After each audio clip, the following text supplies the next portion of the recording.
But जब हमने society शुरू की 2019 में, ऑनेस्टली हमारा कोई भी डायरेक्ट एम नहीं था, हमारा कोई डायरेक्ट कंक्लूजन नहीं था। हमने ये नहीं सोचा था कि हाँ हम ये करेंगे वो करेंगे वो करेंगे। देखिए, पहली वर्कशॉप मैंने की थी बेंगलुरु के स्कूल में, जिसका नया आवंटन हुआ कनारघट्टा। उसी के पश्चात मुझे प्राप्त बुलाया गया था एक कॉन्फ्रेंस के लिए, जहां पे उस समय के आगामी चेक प्राइम मिनिस्टर भी, यानी चेक प्रधानमंत्री भी मौजूद थे। तो इन दोनों घटनाओं ने, और कुछ मेरी पहली किताब भी आर्टिफिशियल इंटेलिजेंस एंड लॉ पे जून में आ चुकी थी, जिसका मैंने विमोचन नहीं किया था, किंतु प्रकाशन जो पीपीबी है उन्होंने इसका पब्लिकेशन किया था। इन सब चीजों ने मुझे प्रोत्साहित किया कि आर्टिफिशियल इंटेलिजेंस एंड लॉ का भविष्य है भारत। हमें चाइना, हमें चीन या अमेरिका या किसी पे रिलाई करने की जरूरत नहीं है, उन पर हमें डिपेंडेंसी बनाने की जरूरत नहीं है। हमें क्या समझ में आता है कि आर्टिफिशियल इंटेलिजेंस यानी कृत्रिम बुद्धि हमारे देश में परिवर्तित कर सकती है, अच्छे सेंस में, बुरे सेंस में, किसी भी।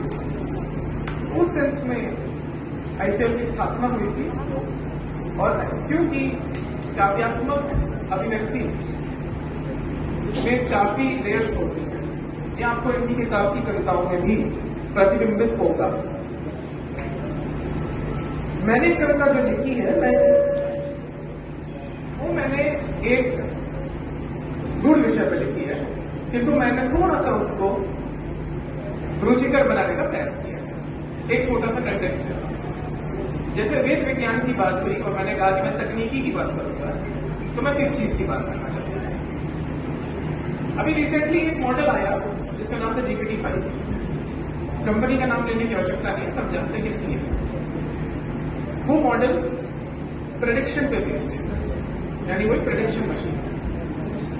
किंतु हमारे यहाँ ये सोचा जा रहा था कि भारत का जो AI टैलेंट है वो उस प्रकार की पद्धति पर पूर्णतः रिलाई करते हैं, किंतु ऐसा हुआ नहीं, क्योंकि GPT-5 फेल हो गया। अब होता क्या है कि हम प्रेडिक्शन मशीन्स को मानवीय मनस के कंपैरिजन यानी तुलना में देखते हैं, और हम सोचते हैं कि हाँ ये तो मनुष्य की तरह, मनुष्य ऐसे ही सोचते हैं।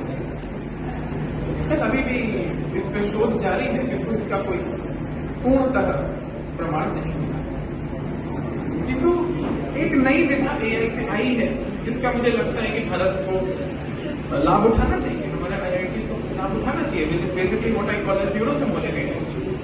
Why neurosymbolic? वेल, न्यूरोसिम्बोलिक में जो सिम्बोलिक शब्द है, हम उसे हिंदी में कह सकते हैं प्रतीकात्मक।